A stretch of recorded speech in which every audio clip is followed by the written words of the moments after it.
profusely want to thank you because amidst a thick of things, once again, he has taken the time to come and be here live with us at this G20 town hall. So may I request you to please welcome him with a warm round of applause.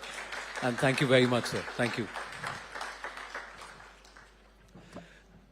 Sir, namaste and Jai Hind. Soon after before the trade ministers meet concluded, we had a conversation. So let me first start with what was the net outcome of the trade ministers meet and how is that going to reflect at the summit level talks? Thank you, Anand, and compliments to CNN News 18 for organizing this town hall so that more and more people recognize the importance of the G20 presidency and the significant gains that India will have thanks to our ability to bring convergence amongst countries with diverse opinions, our ability to talk for the global south, the developing nations, less developed countries, and the convergence of ideas, particularly with regard to the development priorities of the world, is truly going to help not only India but people across the world.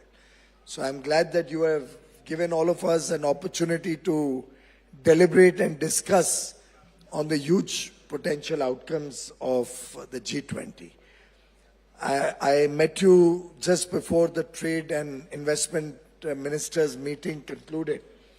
I'm happy to share with you that we came up with some significant deliverables in that meeting. There were many items which were, for the first time, agreed upon by all the nations. For example, we gave a Jaipur call for action where we are hoping we'll be able to create opportunities for the MSMEs amongst all the G20 countries and invitee nations and see how MSMEs get better data and information, which often is missing in their work. Similarly, we were able to look at creating a compendium of all the global value chains. There's so many different value chains. For example, mobile manufacturing is a huge global value chain where now people are looking for trusted partners. And India has started playing an increasingly important role in that chain. Like that, other developing countries, less developed countries also should get such opportunities. So we're going to be mapping such global value chains. Similarly, we talked about digitalization of trade documents. There's so many plethora of documents and such confusion in the entire trade, particularly the logistics trade, that very often small business persons lose out on this, on the ability to participate in international trade. We have all collectively agreed on digitalization of such trade, international trade documents, which will not only benefit trade, but also give India and our software companies and our IT companies business opportunities. So I think Jaipur really gave out a call for the entire world to converge on areas of mutual interest. And my own belief is that the Jaipur G20 ministerial is not only outcome oriented, but will be remembered for years to come as probably one of the most hospitable G20s that trade ministers have ever had. A G20 where India was able to present its soft power in a big way.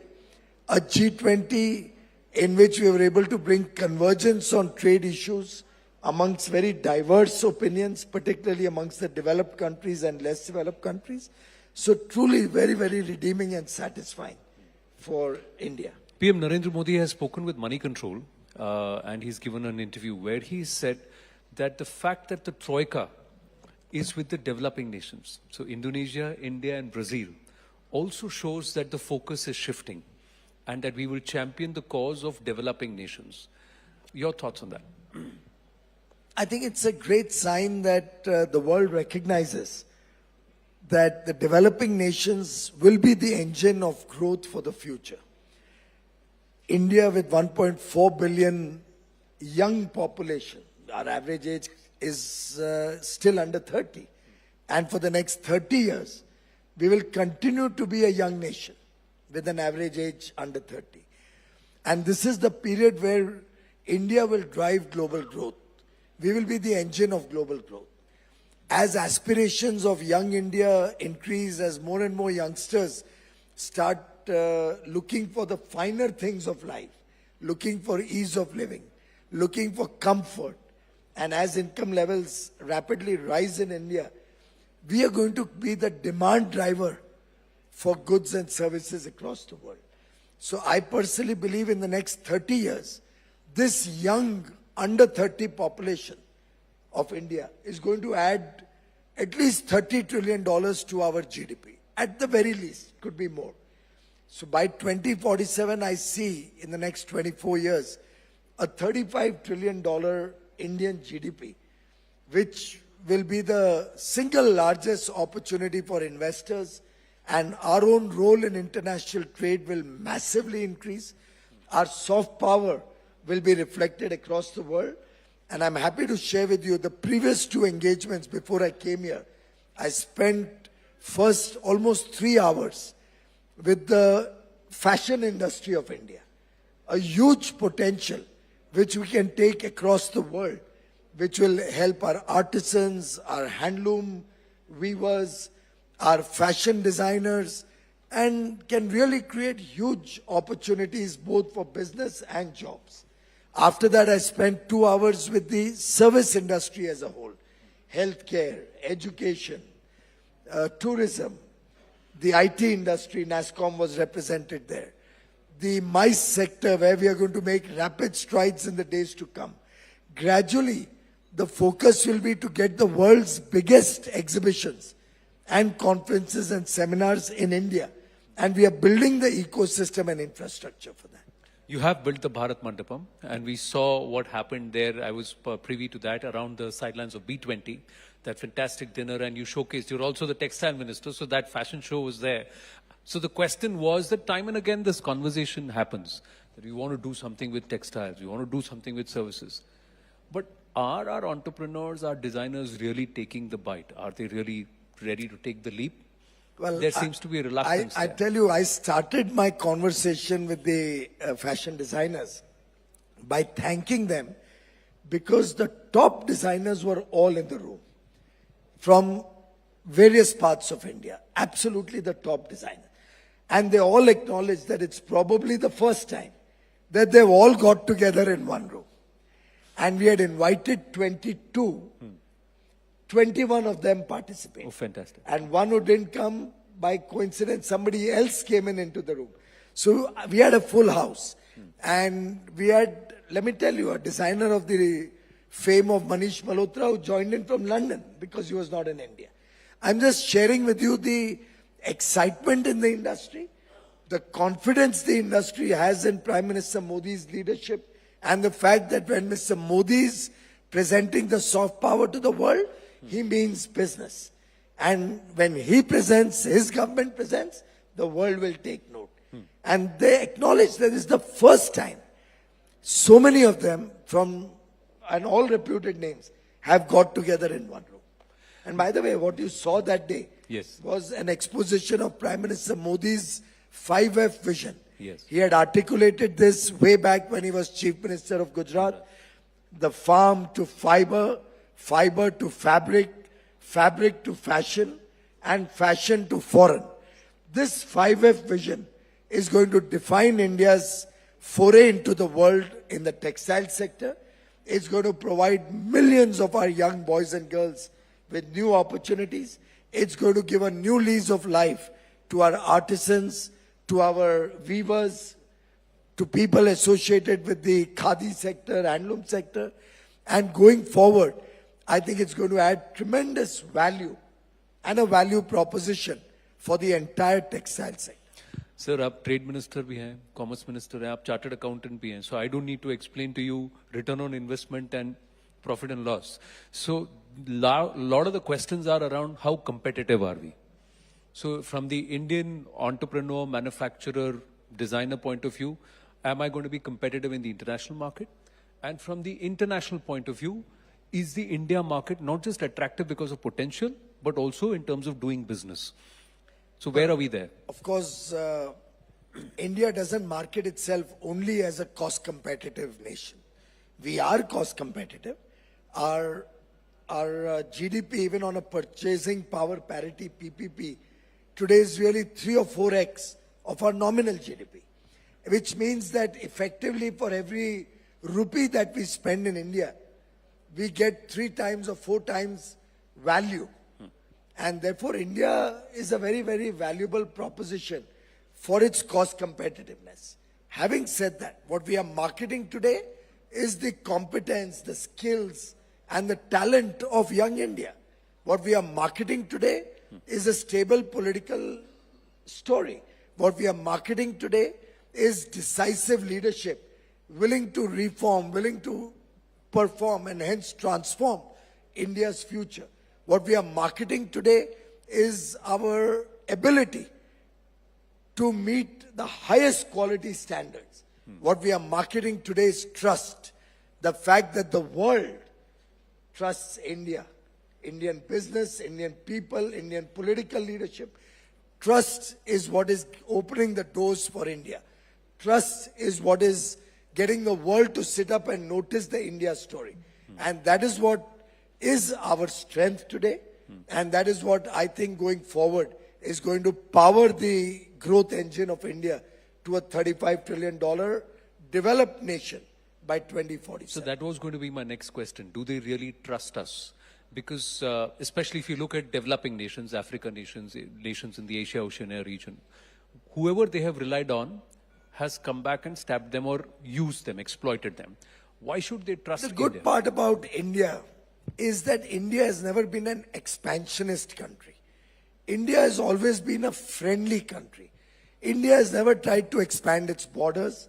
India has never had hidden subsidies or hidden laws and principles of working. Everything we do in India is transparent. For as little as 10 cents, you can get any paper in the government of India. Our openness is legendary. And therefore the world knows that we do what we say and we say what we do. And that is our strength. We make promises which we can perform on, which we can deliver on. A case in point is when COVID hit India and the rest of the world. Almost throughout the world you saw disruption. Yeah. India saw orderly transition. Even when we had the lockdown, we engaged with our industry, we engaged with our service sector, so much so that through the lockdown and the entire 2-year COVID period, we did not let down a single international commitment that India or Indian business made to the world. In fact, we quickly rejigged our work processes. We allowed work from home faster than anybody else in the world.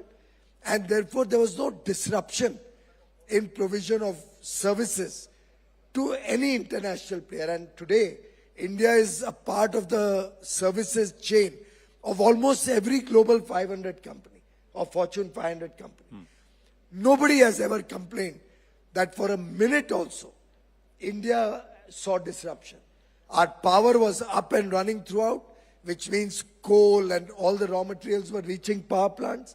They all ran through COVID. Railways ran through COVID, so there was no disruption in logistics. Trucking was allowed liberally. There was absolutely no disruption in our logistics system. Factories which produced for export were given permissions to run, of course, with due COVID protocol. Yes. So India earned that trust. And I remember at the G20 summit in Rome in 2021, when Prime Minister Modi first articulated his concept of a trusted partner, that India will be the trusted partner of the world. Every country in the room acknowledged that, and every speaker after Prime Minister Modi alluded to the fact that they look upon India as a trusted partner. But sir ये उसूल भी है ना कि जब कोई नया आता है कहता है मेरे पे ट्रस्ट करो देन द एग्जिस्टिंग वन से देखते हैं ये धंधा कैसे करता है so how do we counter that specially when we want to work with such nations also हमने तो परफॉर्म करके ये ट्रस्ट कमाए. हमने सिर्फ वादा नहीं किया, हमने जो कहा वो किया. So we have earned that trust. And we have the confidence in 140 crore Indians that they will continue to maintain that trust of the world. After all, ये सरकार अकेले थोड़ी कर सकती थी. हमने तो enabling environment बनाया. We have very senior people here. We have Rekha ji sitting here. She knows how quickly we reject into work from home and how everything went smoothly throughout the COVID period. We have people from the pharma industry sitting in the room today. They can be a beacon of hope for the world because we did not let down a single country which needed medicines that were available in India. Even when we restricted medicines, it was not with the intention not to supply. The intention was that traders and big business doesn't corner the available medicines in India and profit from it. We wanted to make sure the less developed countries or developing countries also get equal medicines as much as the developed countries had. So while we supplied to Europe and America, we made sure that every Pacific Island nation, every Caribbean nation, every African nation who needed any medicine, who needed vaccines, our neighbors, Bangladesh, Nepal, Bhutan, nobody ever had to be concerned that they will have to pay an arm and a leg for medicines, vaccines. In fact, more than 100 countries got medical supplies free of charge from India through our government-to-government funding. And I must, for your viewers to know why we have earned that trust, share a small story. If you give me 2 or 3 minutes. Please, go ahead, sir. Ladies and gentlemen, I received a call from the G20 Sherpa of Germany, who was also the advisor to the then Chancellor, Honorable Angela Merkel. His name was Henrik, Lars Henrik. I'm giving the name so that it's verifiable. Lars Henrik called me up and we were discussing some medicines and some medical supplies that they required. So he gave out a laundry list. I was making my notes and I was assuring him, because I knew most of those things were available, that we'll make those supplies available. Even before the conversation ended, he said, Chancellor Merkel has asked me to also convey to you that we would like to give a 35 million euro grant to support India in its fight against COVID. I said, Henrik, that's not for me to discuss with you. It's not my remit. That's something which you will have to discuss or offer to the Ministry of Finance. And you can discuss with them what terms, what you want to give, what you don't want to give. What we are discussing is your medical supplies. And there's no linkage between the two. It's not as if I'll give you those medical supplies. It's not transactional. Because you're giving us this grant. He said, no, Piyush, there's more to it. We also want to give a 200 million euro long-term development finance, development aid to India, which you can repay over a very long period, and probably it was interest-free or something. I said, Henrik, you're missing the point. I can't discuss this. It's not my remit. And the medicines are not contingent to all of this. You can discuss that separately with finance. And to this date, friends, Anand, to this day, I don't know whether India accepted that 35 million or that 200 million. I don't know what happened about it. Did that conversation proceed? Whether they offered it again, whether we accepted it, I don't know. I've never bothered to find out. Because what we gave them at our regular prices, no profiteering, was medical supplies which Germany needed. They got all of that. There was no quid pro quo. And that is why I say Prime Minister Narendra Modi has brought a leadership to this country which has earned the trust of the world. Very well said there, sir. And if this trust manifests and we are able to deliver and continue to live upon that, it's only good for us. But my point of view was not just from the internal perspective that we will deliver or the 140 crore Indians will deliver. It's about the others who are also watching us grow. And on the face of it, they will tell you, acha, karo. and then पीछे से they'll say देखते हैं कैसे करता है. You know, so how do you deal with that? And do you see that happening? And when you enter the room, you know what the intent is. So how do you work through that, especially when we are positioning ourselves as a bridge nation? I'll come to that later. Ji. Anand, of late, a lot of countries and a lot of group of countries have been engaged with India and increasingly continue to want to engage with India, to have free trade agreements with us, to expand their trading and business relations with us, to make it easier to do two-way trade with India. All of these are signs of an economy that is being respected and an economy which holds tremendous potential as the world perceives it today.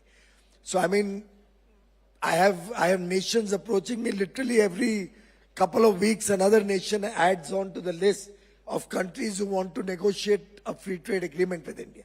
We don't have any more bandwidth. Half the times we are struggling with two shifts. So I have a person negotiating with UK in the morning and possibly concluding the final agreement with Australia in the late evening when it's morning hours in Australia. Australian ambassador is here. He's in the... So we are all the time kind of literally struggling, giving dates and engaging with different countries. That's the level of demand to expand business with India that we are finding across the world. And this is a two-way traffic.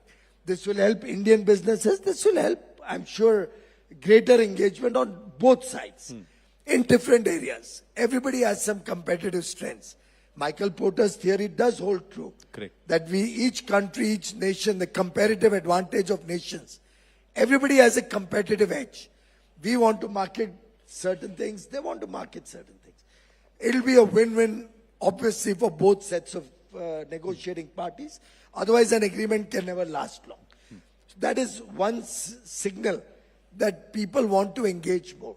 Now, as regards the naysayers or as regards those people who are always worried and who see a devil in everything that's happening, those who are worried and negotiate from a position of weakness, from a position of being scared, they will never grow in life. So I always tell Indian industry, this is our time under the sun. Actually, our time under the sun and the moon today. To engage with the world, engage with confidence, and this newfound confidence that India has and which we have developed over the last few years is something which is truly very, very endearing. It builds a lot of confidence in Indian business and industry. And I can assure you, government of the day, led by Prime Minister Modi, businesses, led by their various chambers, their export promotion councils, captains of industry, big and small, our MSME sectors, which is doing fantastic work. Everybody is today in a resurgent mode. Everybody is looking at the world as an opportunity to capture. Sir, I have limited time. Two more questions from me, but I have the Australian High Commissioner with us, so he's got a question for you. So let's take that. Good evening, sir. Thank you. Yes, please. Good evening, Anand, and thank you for the opportunity, and great to see you again, Minister Goyal. You're right. At the Jaipur meeting that you put on was extremely hospitable, and I and all the delegates enjoyed it. You're also right that countries like Australia and our business people are taking India seriously. How couldn't you, when fifth largest economy of the world, growing at 7.8% per annum? That's something. But my question is about the way in which people in this country will see your G20. I mean, I accept your digitalisation agenda and I accept your compendium, but they're removed from the interests of ordinary people, aren't they? How does the man and woman in the street perceive this? The farmer in the field, the service worker at her desk, the fisherman with his net. What do they get from this? High Commissioner, very clearly, the people of India are very smart. Otherwise, we wouldn't be the fifth largest economy, aspiring to become the third largest in the next 4 or 5 years, and beyond, even higher. The people of India also understand that when the country grows, opportunities grow, our young children will get better and better future for their children, for themselves, and for the generations beyond. Our fishermen recognize that as we expand trading relations with Australia, with UK, with EU, with Canada, with the US through the IPEF, with the GCC countries, with EFTA, the Switzerland and other neighboring countries consortium, as Peru, Uruguay, everybody wants to increase relations and get into FTAs with India. All of these will open the doors for the fishermen to sell their produce, for our farmers to sell their produce to the world. As food processing grows in India, we'll obviously be able to meet the increasing needs of a growing middle class, expected to cross 700 million by 2030. Of the 13.5 crore or 135 million people who've come out of poverty in the last 5 years, they all want good quality products. They all want packaged foods. And our exports are also growing. All of this ultimately translates to our farmer getting a better value for his produce. So I think the people of India recognize, and they've seen it in action. Look at our sugar industry. Our sugar industry, which used to permanently be in distress. You had people, farmers coming onto the streets to recover their sugarcane dues. And many of them were not getting their dues for 2 years. In the last 9 years, the Modi government has carefully crafted the ethanol program. We are aspiring to be about 12% ethanol blending in petrol this year, and to grow to 20% in the next 2 or 3 years. 3 years. Also, now looking at flexi engines in collaboration with Brazil, so that we can go right up to 100% ethanol powered vehicles. Now, all of these are well crafted programs, and they're not a single agenda program. This government thinks multifaceted. Now look, we are helping our sugarcane farmers. They get paid in their dues in time. Yeah. Last season's dues are 99% plus paid. Our sugar industry has got revived. Half of them used to be sick units. All of them have turned profitable. They now make their own energy. They do biodiesel. They make ethanol. And of course also supply to the wine industry, which we hope will grow with collaborations with Australian technology. That's what the grape farmers were so excited about when we signed up with you for the Ekta agreement. Our ethanol program also helps us save foreign exchange, because that's precious for us in a trade deficit and a crude oil deficit country. So we are saving billions of dollars in our foreign exchange, which we had to otherwise import as we blend more and more ethanol. We are providing jobs to Indians who are working in these ethanol factories. We've given a big boost to CAPEX, where these ethanol factories have come up. So this government is not unitary in its thinking. It's binary. It's rather multifaceted in every program that we come up. Sir, I've run out of time, but I'm going to beg indulgence. There are a lot of hands up, so can we just take another 5 minutes? Yes. One more question is what we will take, sir. And then there is something next to you, which I'll request your indulgence on. But yes, please. Sir, I'm Yogendra Kapoor, chartered accountant by profession and an economist. As you have just said, that the balance of power in terms of growth engine is shifting towards global south, which includes India as well. My question to you is, why then still the international financial institutions are skeptical in funding the projects in down south? And how can India change that perception?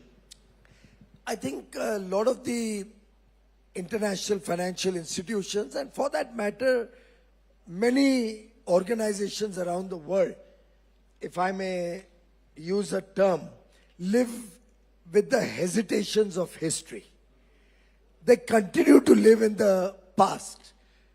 They have not yet recognized and realized the fast transforming nature of Indian economy, the people of India, their talent and their abilities.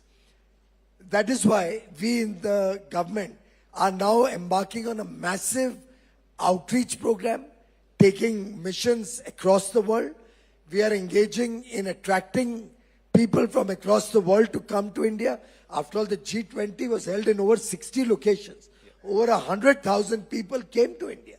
We had big businesses and captains of industry from across the world, ministers from across the world, and now the leaders from across the world will come and see the new India. All of these experiences will filter as they go back to their countries to other people. We are in the next few months going to have some of the largest trade shows and expositions. Today, I've asked the services sector to have the world's largest services exhibition and expo in India in the next 6-7 months. We are going to have the world's largest textile show in February next year. We are also contemplating a large food expo in the next 6 months. Now, these are all going to be the world's largest, nothing short of that. The world is going to see India in a new light. We've already got Bharat Mandapam and the entire complex there rejuvenated to meet the needs of world-class exhibitions. We have a huge complex which is going to be soon unveiled. Details will follow very shortly. Dwarka. We have, well, a lot of things are happening. India is coming out of the shadows, and India will lead the world's recognition of the global south as the demand center and the engine of growth in the future. I think times are changing. They're changing fast. We need to have that self-confidence, and we need to work with the ability and our desire being boundless. We need not let the past hold back our future. Ladies and gentlemen, fantastic answer there. Sir, I've run out of time, but I've got just 6 questions which are going to be very straightforward. Sir, this is yes and no, and I'm going to guess. So all you need to do is yes or no. You don't need to answer anything. And if you don't feel like offering any comment, you can keep it down. Or danda bhi padega baad mein, wo theek hai. Sir, my first question, are we hopeful of focusing on consensus despite conflict at the G20 statement? There is an ACTA with Australia. Are we confident of a free trade agreement with the UK? Is it in the works? Is it going to be announced soon? Yes. Has the FTA with Canada gone into cold storage? We are reviewing the progress on that, and it will take some time before we restart discussions on Canada. Conversations with the EU on ACTA? Fantastic. The progress is unbelievable. In fact, my colleague, Minister Valdis Dombrovskis, was here for the G20 ministerial. And after that, we ran through the entire FTA discussions. And you'll be happy to know that in the history of EU, there has never been any other FTA engagement where they've had as many rounds as they've had with India in 1 year. It's a historical first for the EU. And we are making outstanding progress. Fantastic. Is India now being seen as the problem, as the solution and not the problem at WTO? Not only in WTO, in every multilateral engagement. And right since 2014, Paris, COP21, India led the world initiative. Without India, there would have been no Paris Agreement at COP21. Glasgow, the COP at Glasgow COP26, I think it was. It was India's net zero commitment at 2070 that stole the show. It is India's life mission on sustainability, lifestyle for environment, which is today the accepted norm and the future, where sustainability, circularity, reuse, recycle, and sustainable lifestyles. We can't have the West preach about sustainability and continue to have a 14-inch Domino's pizza, half of which goes into the dustbin. We can't have the kind of wasteful consumption that the developed world continues to have, pardon me, High Commissioner, and then preach about sustainability to us. So India is a demander and a leader and the provider of solutions to the world. So my next question is on another role which we have not focused on today. Is there a surprise between the 18th and the 22nd in Parliament? You can say yes or no. Surprises are meant to be surprises. So you can say yes or no. Surprises are meant to be surprises. So do you know what the surprise is? You can say yes or no. No, but if I tell you, then where would be No, the so you I can think tell your me- wife has never kept a surprise birthday party for you. So I'm just asking you if you know or if you don't know. Has your wife ever kept a surprise birthday party for you? Yes, yes. I had kept one for my wife also, though I got big bags. She said, never ever surprise me again. Are you going to tell us what the surprise is? Did you tell your wife the surprise? Ladies and gentlemen, Shri Piyush Goyal.